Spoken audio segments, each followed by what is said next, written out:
Oh, I feel good today. Don't you? Welcome into the Early Wedge. Every single week at 3 p.m. Eastern Time on Tuesdays, we break down the next biggest event in the world of golf. This week, the year's second major, the PGA Championship, Oak Hill, Rochester, New York. It's been a decade since they played this event here, and I guarantee you the leaderboard will look a little bit different than it did when Jason Duffner was your champion. Justin Thomas is our defending champion from last year, coming from 7 shots back to win on Sunday at Southern Hills. Let's go ahead and take a look at the odds, courtesy of our friends at Caesars Sportsbook and Casino. And this is still a little hard for me to believe that in a major, we have not one but 2 guys that are south of plus 1,000. Scotty Scheffler, he is your betting favorite at plus 650. John Rahm right there at plus 700. And then you see the rest of the names. It's going to be very, very interesting to see how this week plays out. So, on the year's second major, we got to take it a little step further. So let's bring in the stars of the show. You know him, you love him, and you ask for this man to come back after a phenomenal master showing. First and foremost, he is live from Rochester, New York. He's on site at the PGA Championship. Steve Scott, welcome back to the show. What is going on, everybody? Awesome to be with y'all. As we broadcast here right from Rochester. This golf course is so awesome. These players, it's going to feel more like a U.S. Open than it will a PGA Championship. There's not a lot of moisture in the greens or in the fairways, but the rough is really thick, and we're going to get into that. Yeah, we're going to get into that very, very shortly, And by the way, there's a bunch of videos that Steve did on site yesterday. We've posted them at SportsLine on Twitter. I encourage you, go check them out. Educate, entertain. All right, Stevie, thank you. Now, every single week, these 2 men are with me. And I could not ask for better partners. First and foremost, the counselor of cash, Sia Nejad. Good afternoon, sir. Good afternoon. PGA Championship. We got Steve Scott, who is wearing the attire to match the booth that he is in. He is ready to go. I know Patrick is ready to go. We have a lot of overlapping picks, actually. You're going to see that in a second. But one matchup that I think we are not going to be overlapping on, which I think will be highly controversial. So I can't wait to get to it. I have a feeling that we are going to disagree just a hair today. And finally, my nemesis, my arch rival. Oh, he is at amateur status on the Twitter. Patrick McDonald. Good afternoon, sir. Good afternoon, gang. And look, I even wore polo to get some Sia magic going in my train. I know he's been hot, but hopefully I can keep up with him in a big one in Rochester. We are fired up. So let's get into it. Storylines that could affect the betting lines this week. And Stevie, we're going to start with you because you have 3 big things that you focused on in your videos on what the players are going to face this week. Is going to be very, very challenging. Start us off, sir. Super challenging. This place at Oak Hill is like Oakmont, and it's going to be brutal. The bunkers, number one, the bunkers are deep. The bunkers are huge, 8-9 feet below the surface of the greens. You got these huge sod wall faces that the bunkers are going to be sitting down. Watched a lot of bunker shots hit into this sod wall, and they get stuck, and it is just brutal to be in. You do not want to be in the bunkers. Not a lot of penalty areas like wet penalty areas out there, but a lot of penalties in the bunkers. Number 2, the chipping areas around the greens are steep.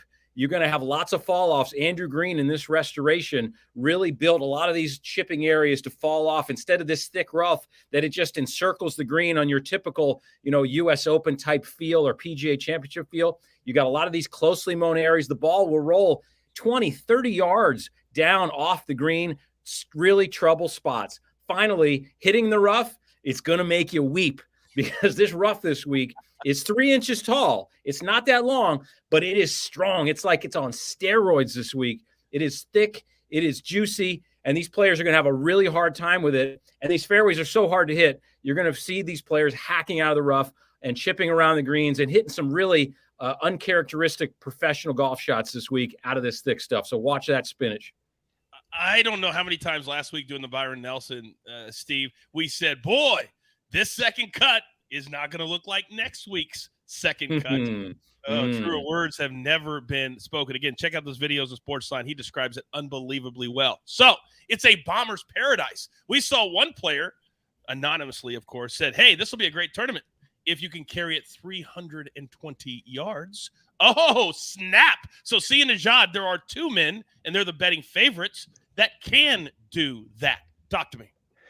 Yeah, and it's interesting because there's a third man that can do it too, and his name is Rory McIlroy. But I'm really interested to see who steps up here beyond Scotty and Jon Rahm, because we had coming into the season kind of a big three conversation. These three are going to be great this year. Rory has kind of dropped off, and I wonder who the big three might be after the PGA Championship. I mean, we might have a Patrick Cantlay emerge. We might have Tony Finau win again.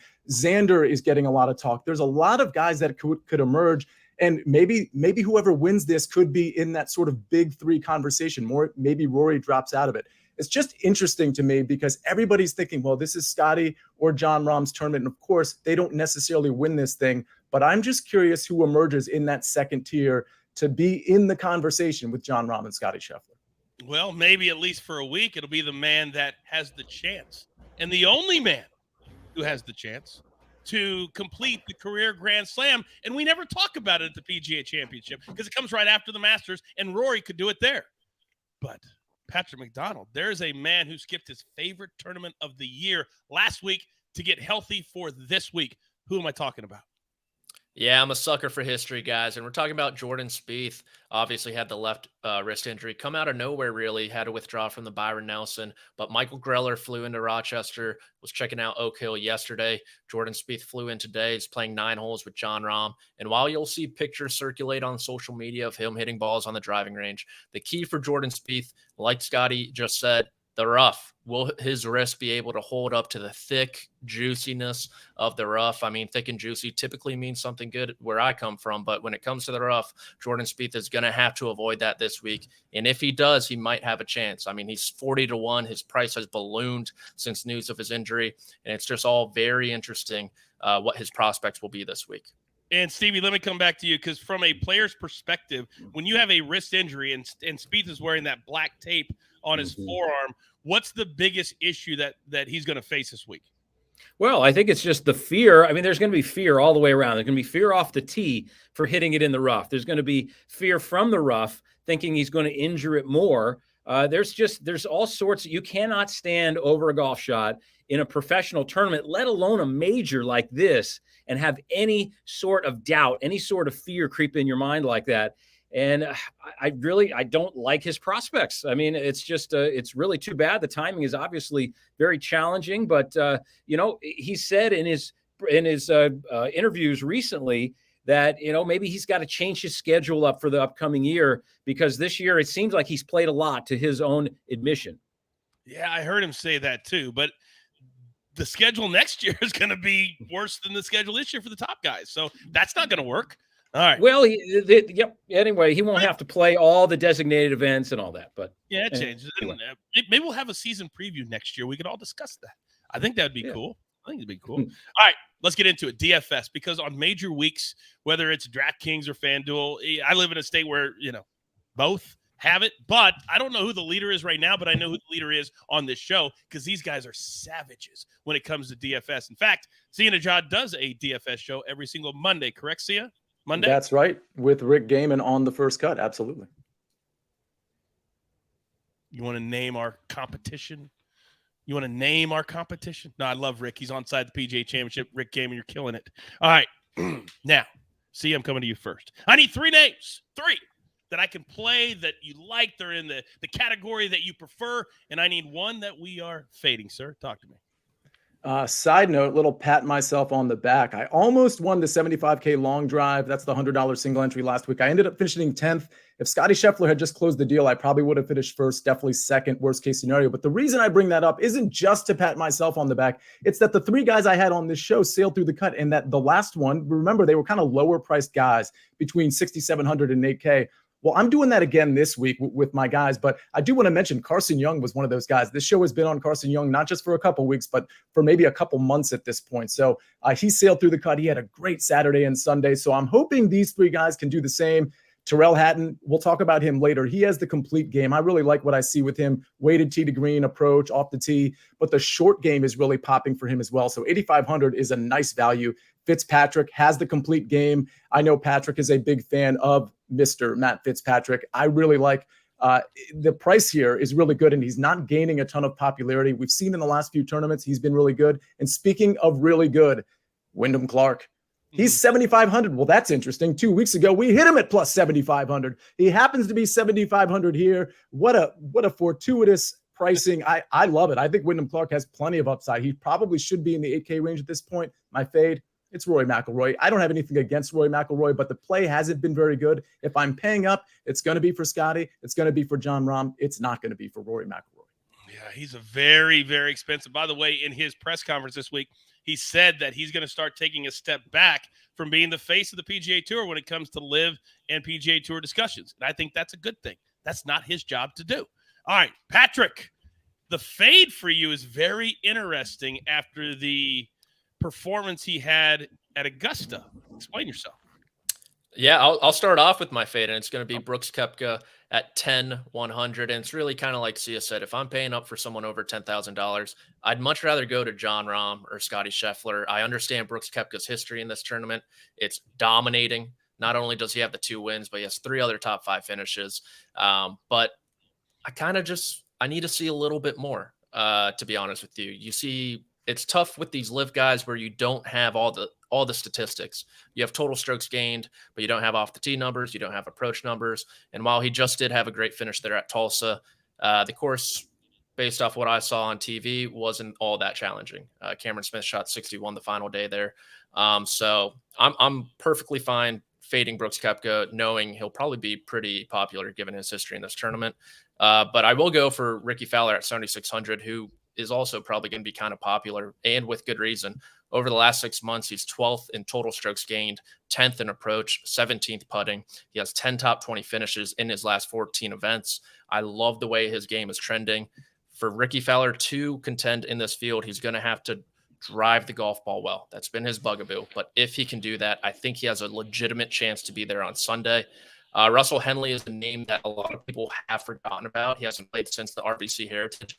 He finished T4 at the Masters. He's riding 4 top 20 finishes in a row. He's gaining 2.7 strokes on the field per round during that stretch. He's number 1 in driving accuracy, 12th in around the green. And then I'll round it out with Siwoo Kim. Our boy from last week came up with strokes short, but there was a lot to like out of that performance. 8 under 63 on Sunday. Now he's $7,100. 25th in total strokes gained over the last 3 months. 11th in driving accuracy. I love Siwoo this week. Oh, I see what you do. He was right there at the end. I mean, he had a chance to win that thing. He missed the putt on 17. He was right there. By the way, Big Cheesy, do not lie to the people. He says Rory is weak. Don't know why Coach always picks him. I can't even remember the last time I picked Rory McIlroy.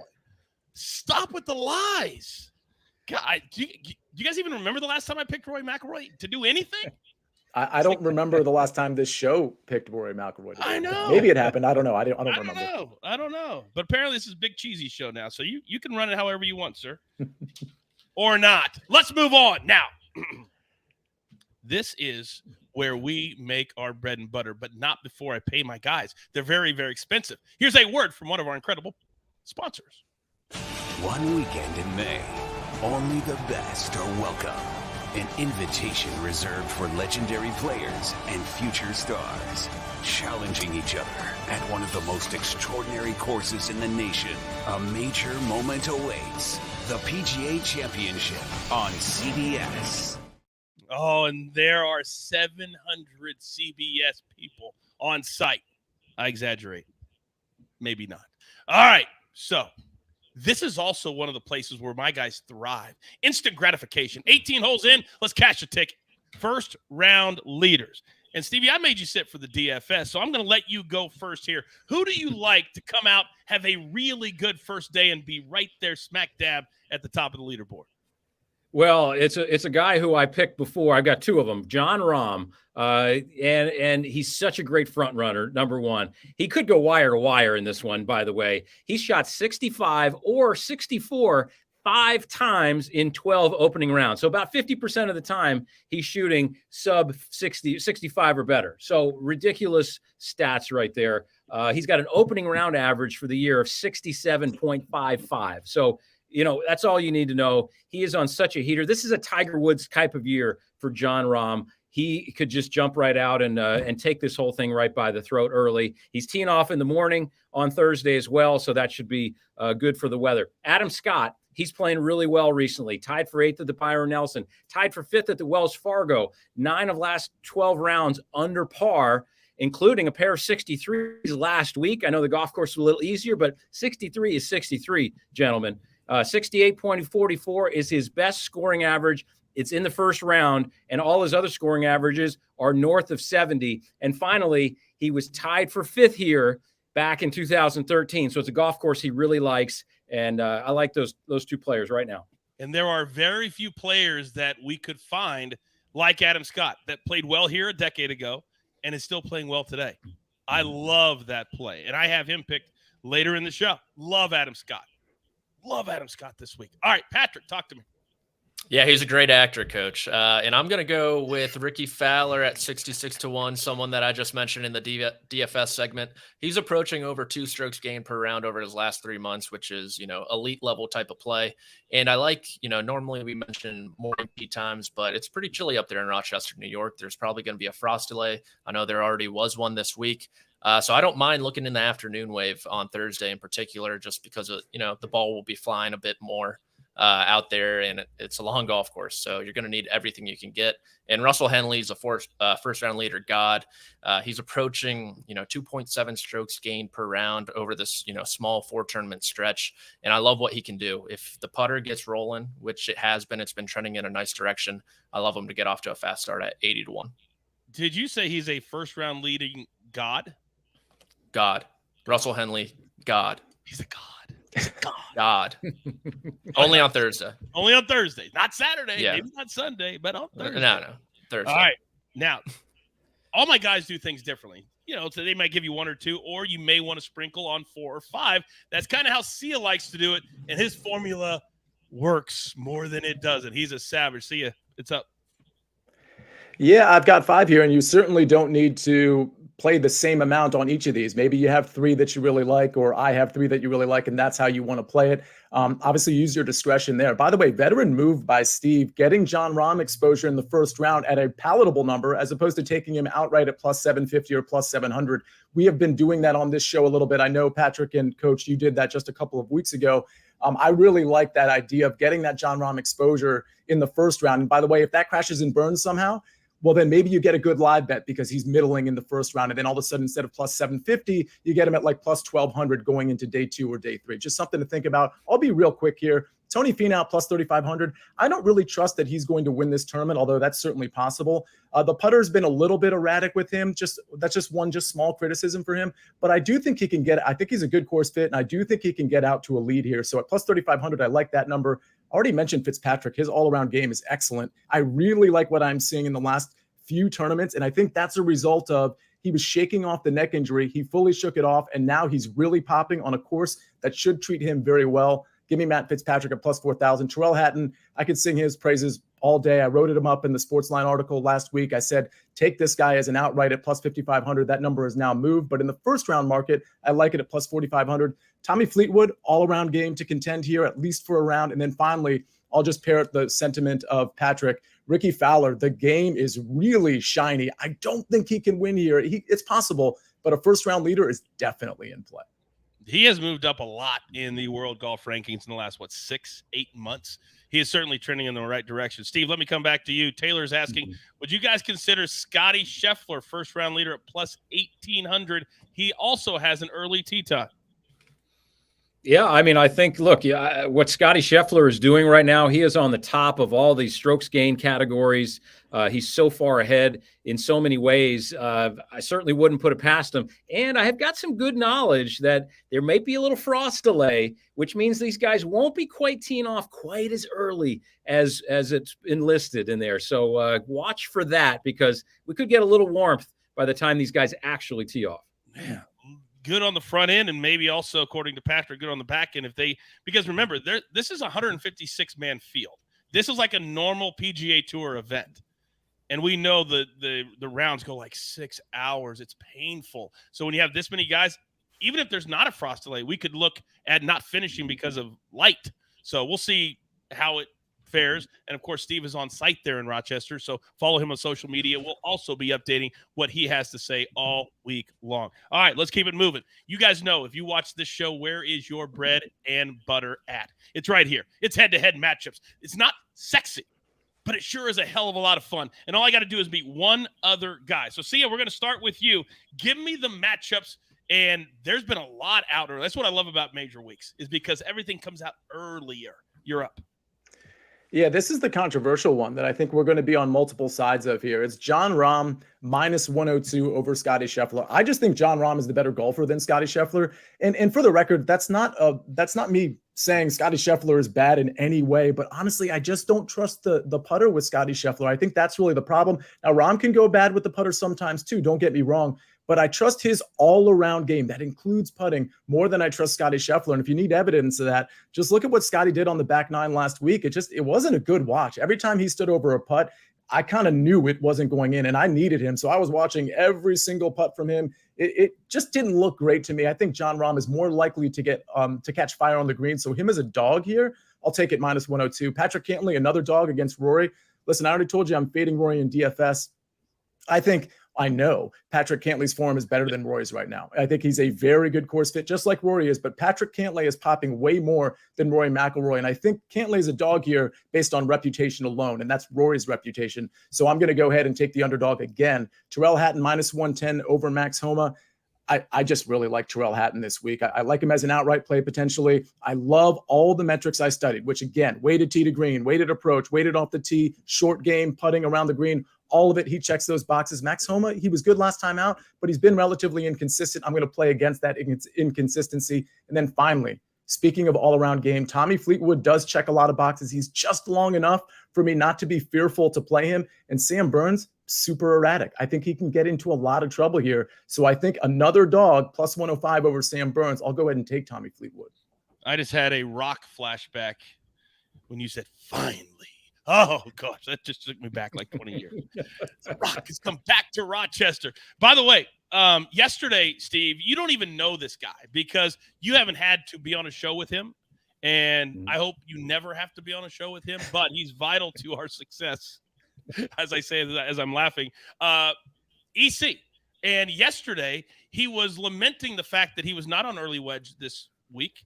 And I said, well, if we can't get a PGA professional who's on site, who's played in it, who's played Tiger Woods, you'll be the first one I call, EC.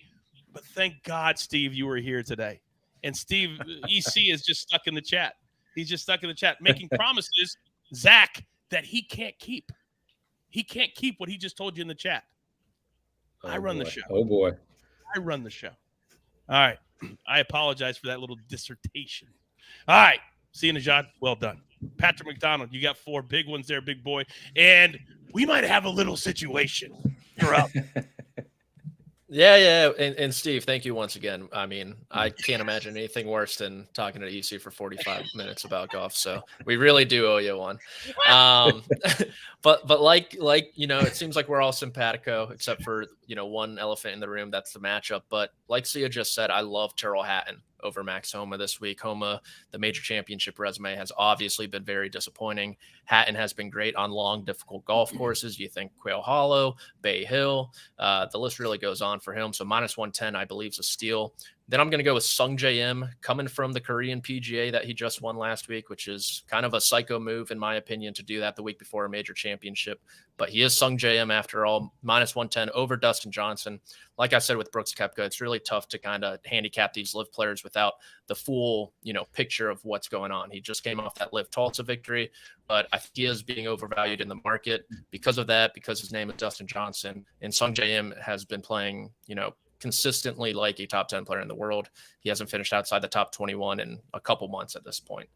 So give me him at minus 110. And then I love Matt Fitzpatrick minus 110 over Cameron Smith. Really the course fit. Smith is the type of guy who's going to spray it every which way. Like Stevie said, you can't do that around this ballpark. He's going to have to rely heavily on his short game. And Matt Fitzpatrick, he won the U.S. Open at the Country Club up in the Northeast, comfortable in these parts. He's driving the ball great. Like Sia said, he's recovered from the injury. So at minus 110, I believe that's a steal.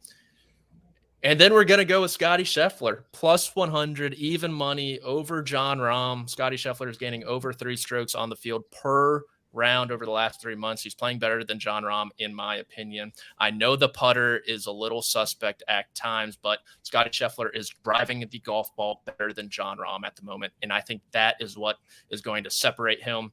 So give me Scheffler, the world number 2, at even money over the world number 1. Steal. All right. Steal. You had to throw that last line in there. If I was even thinking about not doing it, that took me over the edge. And by the way, I had forgotten, and maybe because I put it out of my memory. Patrick, you missed our master show. So EC filled in for you, and Steve was on the show. See how I forget that, EC, that you were even there? That's how forgettable on this show you are. That was a little harsh. You're not that forgettable. All right. I love this show so much. All right. So before we move on and before I get to Steve, I believe we need to handle a little business right now. Yeah. So, Patrick, without further ado, are you in? And this is not just me. I'm speaking for Sia, too. This is 2 showdowns, 2 separate showdowns. Are you in? This is even money. You can't get any more even than this. Or are you out? I'm in. Come on. Next question. Snake, play that music. Thank you. All right, here we go. It's gonna be a showdown.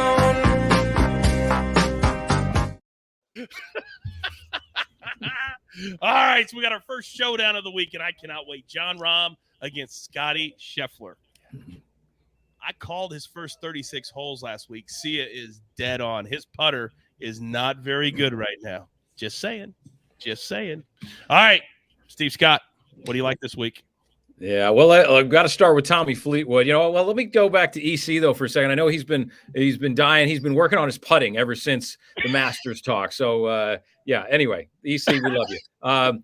Anyway, Tommy Fleetwood over Sam Burns at plus 105. I saw Tommy Fleetwood. He was actually hanging. I was in New York last week at another site, Hudson National, kind of near New York City, and he was all around. Tommy Fleetwood was staying all around New York, the area. He was playing all these classic courses in New York. Plus, he's staying at a house right off the property here, very close with a member. So, and he's got top fives in majors during his career, in 2 in the last year. So, Sam Burns, really a Louisiana guy, plays better on Bermuda grass.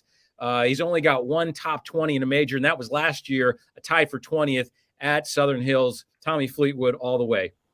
Justin Thomas, defending champion. Justin Thomas, for me, he's more of a major champion type player. Obviously, he's got the titles. Xander Schauffele does not. So in a major championship setting like this, Justin Thomas, he's 11 strokes gained tee to green. He's dialing in his putting, which is really important because his putting has been his weakest stat, using the aim point method a lot more. I like Justin Thomas. He's going to rise to the occasion here for sure. Brooks Koepka, plus 130 over Tony Finau. I've been thinking about this one, and I was looking and diving into Tony Finau's playing great golf. There's no doubt about that. But Brooks Koepka, because we don't have all these metrics, because we just have his scores, and we have his heart, and we have his history. He's got so many top 2 finishes in majors, more than anybody in the last few years. And his cumulative to par score at the PGA Championship is better than anyone since 1958. So Brooks Koepka is just a major championship type of guy. He rises to the occasion. I was watching him hit balls yesterday. The ball was coming right out of the center of the face and right where he's looking. So Koepka on that one. Steve, with everything you've done in the golfing in your career, you have not been validated until Big Cheesy validates you. And he says all of Steve's picks are money. I like it. See, you've arrived. Right. See how that feels? It feels good. Feels good. I'm warm and fuzzy. You are warm and fuzzy. I'll make mine very, very quick. If you notice, I have Adam Scott over 2 different guys. Why did I do that? Because all sports books have different matchups for the week. I wanted to illuminate that a little bit. I love Adam Scott. What do I tell you at home all the time? Take the information. And if they're playing another player, use it. That's exactly what I've done this week. I don't like Keegan Bradley, even though he's a former PGA champion. And I don't like Wyndham Clark this week against Adam Scott. Doesn't mean I don't like Wyndham Clark. I think Adam Scott's going to be a top 10 player this week. And I've obviously Rahm over Scheffler. Siwoo Kim played great last week over Ricky Fowler. Like that one. Oh, that wasn't one that No, I thought maybe I had another showdown with Patrick, but he wasn't that dumb. So, John Robbins. And then finally, Hideki. Last week, I called him for 54 holes, and he had a knee twinge, and then he worked through it, and he's got the speed back. He's got the game back, and I just don't think Max Homa is long enough to compete on this golf course for 72 holes. I just don't believe that. I don't believe that. All right. That was a fun section. Now, as you guys know, that – Patrick, you can just take a break because I don't know. You normally don't like to play in these waters. Finishing position. That's where we're going to go next. And see, I'm going to let you start first. And there's so many different ways at a major that sportsbooks will give you that shopping around is really, really smart. And the top 40 market is a market we don't talk about a lot here on the show, but maybe we should. You're up. Yeah, let's talk about a couple top 40s. Two guys that I think are in really good shape to finish inside that number. One is Wyndham Clark at plus 105. Listen, again, I think he's in a different stratosphere than we are putting him. We saw him in DFS. He's 7,500. I think he's kind of an 8K guy. And by the way, he has the game here. He's good off the tee. He used to be a little bit better off the tee, to be honest with you, but he's good off the tee. He's great on approach this entire year. And we know he has the short game. So finishing inside the top 40 at plus money, I do like that. Corey Connors is another guy that rates out really well, shockingly well, to be honest with you. He's not a super long guy, but he's probably going to keep it in the fairway more often than not. And all of the numbers, including the putter that's kind of coming around, they all look good to me on Corey Connors. So plus 140, really like that. And then top 20, two guys I've talked about. I think both of these guys will, in fact, finish at inside the top 20, and they're both at a plus number. All of these are plus numbers. Patrick Cantlay plus 100. He should finish inside the top 10, in my opinion, but I'm giving myself a buffer at plus money with the top 20. And then Matt Fitzpatrick, another guy that I think we all kind of like, love the all-around game, love how he's popping as of late, plus 110, a virtual steal. I'll take it. Quick question for you, Sia, because it's come down a couple times and I missed it from Zach. Your thoughts on Siwoo Kim over Harold Varner III? It's minus 130. I like it, but I think HV3 is a little sneaky this week. In DraftKings, he's 6,600. I think in that 6K range, he's a guy that I'm at least considering. For me, with some of these live guys, there's just not enough information. I think Varner rates out a little bit better than Siwoo Kim on this course, but at the same time, Siwoo Kim is playing really, really well. I like it. It's just not something I'm going to play. And he's playing against 150 guys, not 47. All right, Steve Scott, you're up. What do you like this week? Yeah, I was going to say I like Harold Varner too. He finished, he was right in the mix in 2019 PGA at Bethpage. He plays big golf courses well. 61 the final round the other day in Tulsa, not too bad. But let's get on to these picks. Top 40, Russell Henley. It's all about putting it in the fairway this week with this rough that we've been talking about. He hits it straighter than you can point. Leads the fairway 74% of the time. Top 40, definite, probably top 20 if you want it. Tommy Fleetwood, top 20. I really feel really good about Tommy Fleetwood and his opportunity this week. He's 5th in strokes gained around the green, 9th in strokes gained tee to green, 9th in strokes gained total, 11th in strokes gained approach, top 50 in putting. You don't have to be a great putter here, considering who has won and played well here, like Jason Duffner. Jim Furyk was right in the mix the last time it was played here. So Tommy Fleetwood, he's that guy, going to give you great ball striking. Tyrrell Hatton, like we've talked about today a bit, he's just great, plays great golf courses really well. 5th in strokes gained total, 6th in strokes gained tee to green. He's that really tough guy that you really want. He's had a tie for 3rd at the Wells Fargo recently as well, and that's a big-time major championship course without being a major this year. So those are my guys this week for top 20 and top 40. I give Sia and Steve a lot of credit because if you opened up your sports books at home and you looked at this market, I was shocked, to be honest with you, because there were so many guys in the top 10 market that were minus 120. Minus 140, that the market is not allowing you to play them. So we're finding you plays that you can't play a minus 150 top 10. That's just silly. You would never do that. Last week, Scotty Scheffler, plus 350 to win, and he was right in pace until he wasn't. So you got to you just can't look at the numbers, but man, some of them are out of whack. Adam Scott, love him. Hideki, love him. Tony Finau, love him this week.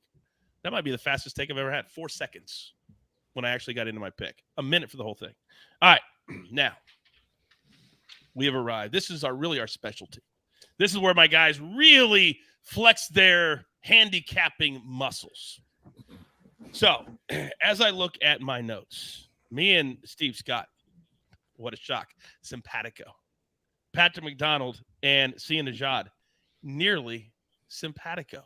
Amazing. And we don't talk to each other. Amazing. It's amazing. How consistently you guys have the same guys. That's amazing where you drew your conclusions. So let's start there. Sia, let's go with you, and then we'll do Patrick next. Yeah, Patrick Cantlay, again, the all-around game. He's also good on bent grass. I just think it's sort of time. Remember at the beginning of the show, I talked about kind of like the big three conversation. Who might replace Rory McIlroy, a.k.a. Chris Bosh of the big three? It could be Patrick Cantlay, and we might see that this week at the PGA Championship. Jason Day, I just think we saw something in him, especially closing on Sunday, where I think this is a palatable number for me at plus 2,900. He's been good all year, a little inconsistent here and there. But I genuinely think we might start to see the Jason Day of old from 4 or 5 years ago when he was one of the best players in the world. So I like that. We've talked about Tyrrell Hatton at plus 4,600. Again, if you're a SportsLine member, you would have gotten this when I published the front end of my article last week. It was last Thursday at plus 5,500. And then again, most of us are on Ricky Fowler at plus 7,500. Do I think he's going to win? It's going to be tough, but at plus 7,500, I'm willing to find out because the game is getting better and better and better for Ricky Fowler. Mm-hmm. All right, Patrick, back him up. You guys you're brilliant together. Talk to me.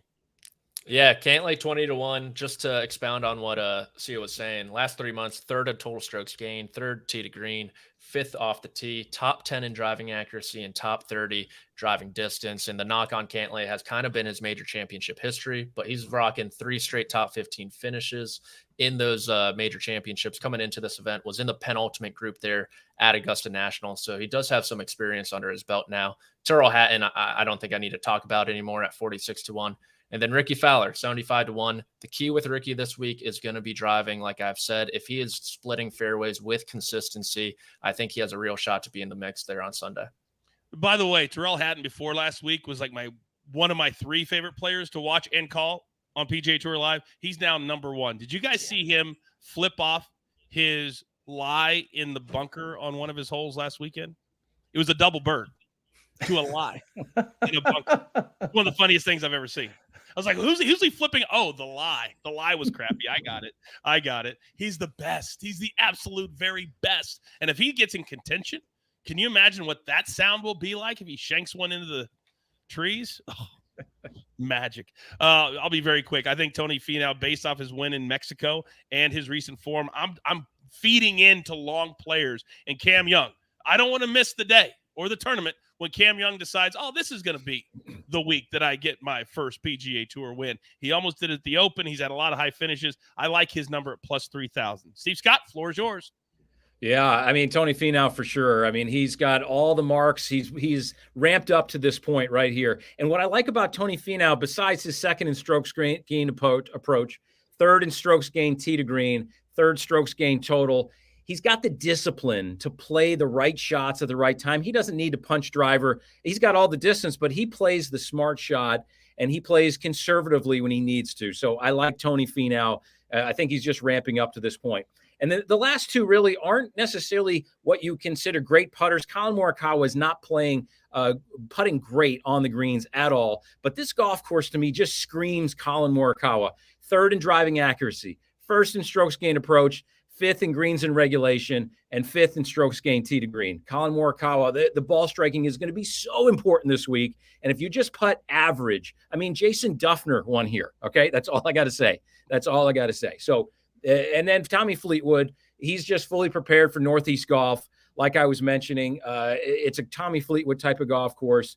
Put it in play on the greens. He's putting pretty well. He's top 50 in putting this year too. So Tommy Fleetwood, I think this golf course just gives you some really, maybe not those chalk victories that you would see. Jason Duffner winning here, Sean McKeel winning here. You might see a funny winner this week. So that's why I picked these guys.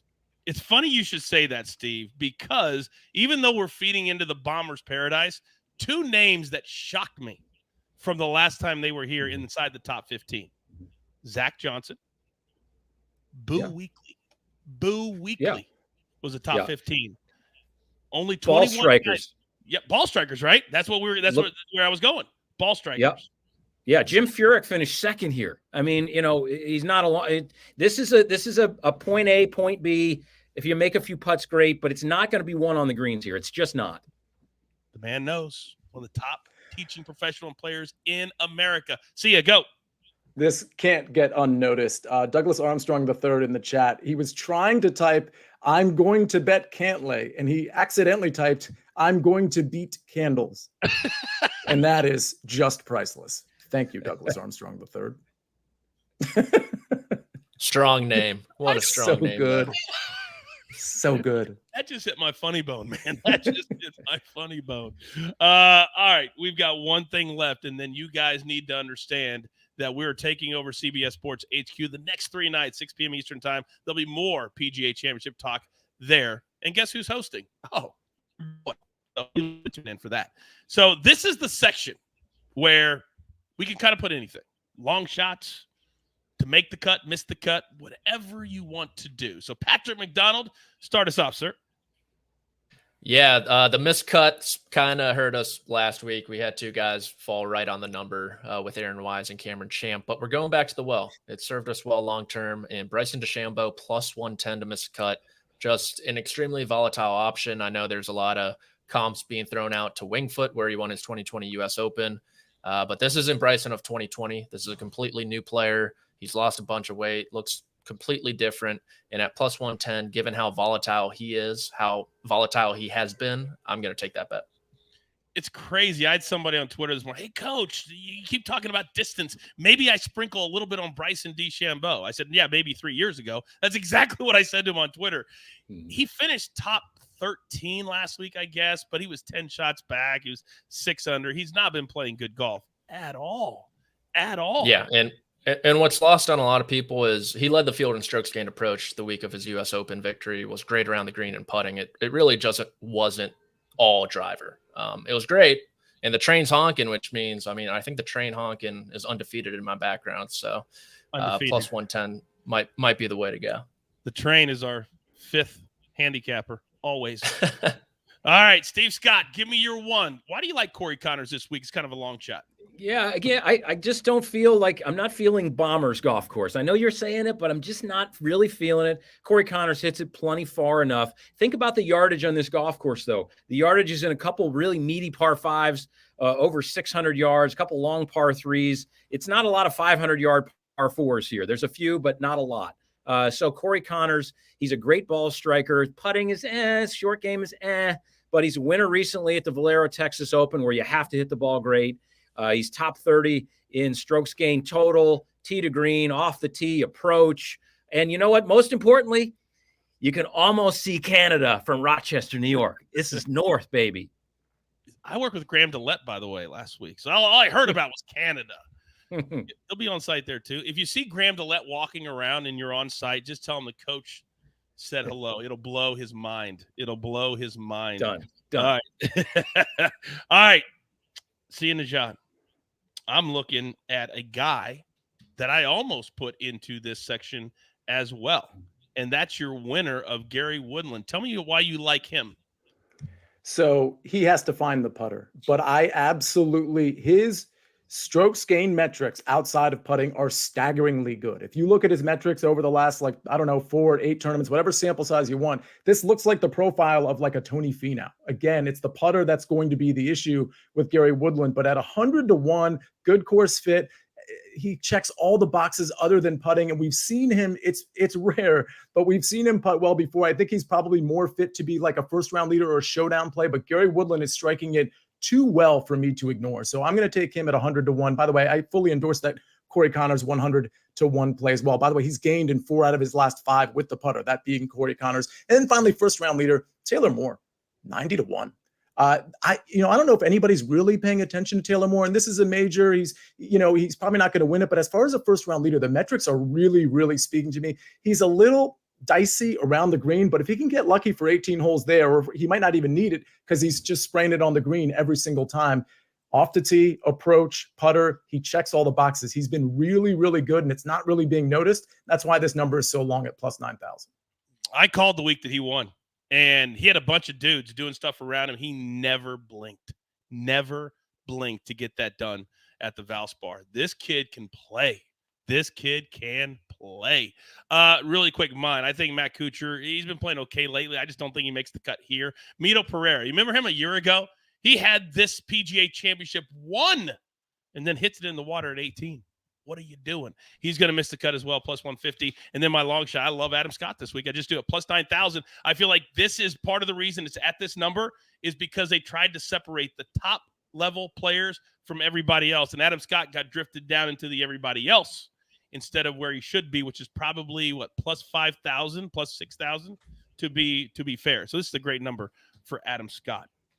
Great show, as always. And I can't wait for the PGA Championship this week, the weekend, of course, with us here at CBS and also on Paramount Plus. You can check out the Early Edge every single day at 10 a.m. We'll have round-by-round picks. We'll give you recaps, kind of give you some nuggets from what's going on up there in Rochester. Steve's going to weigh in as well, so we'll have you covered all week long. But as we wind things up, we like to end every show asking my guys, what's the number one, in their minds, most important thing to look for this week? You can use it for this week or use it as we move into the future.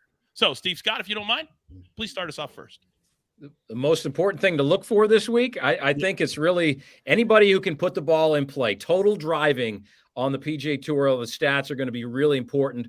If there was a kind of a one, if there's a 1A, it's just major championship toughness. You know, guys who've got a little chip on their shoulder, and I know Brooks Koepka, he just keeps coming to mind. He's got a little bone to pick with a major championship from what happened at Augusta. So I kind of like what he's doing. But guys they're tough and they can put the ball in play.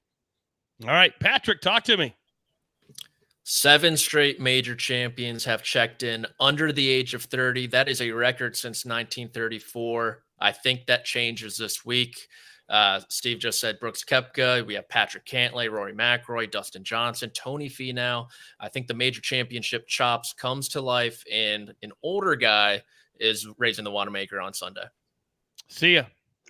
I'd like everybody to keep an eye out for a live bet on one of these guys that has the shorter odds, like a John Rahm, for example. I'll be on CBS Sports HQ on Thursday early evening, and maybe that type of bet will be in play. But I do think some of these shorter guys are probably going to win this tournament because the cream will eventually rise to the top. The question is, how do these guys start? And I think some of these guys like Scotty, like John Rahm, even like a Xander or Cantlay, if they fall short on Thursday or Friday, I think they're live to win the tournament still. Yeah, it certainly is. And my big takeaway this week will be to look for the guys that just what Sia said, that may not start so great, but they don't mail it in. At majors sometimes, at big ballparks, whatever, it's very, very easy to say, you know what, I'm 6 back. You can't do that. Just look 1 year ago when Justin Thomas wasn't even playing well, was just kind of going through the motions and ends up winning the Wanamaker Trophy. Great insight from all 3 guys. Amazing. There is no better when it comes to knowledge golf show out there than right here at the Early Wedge. So with all that being said, there's only one thing left to do. And I believe you all know what that is.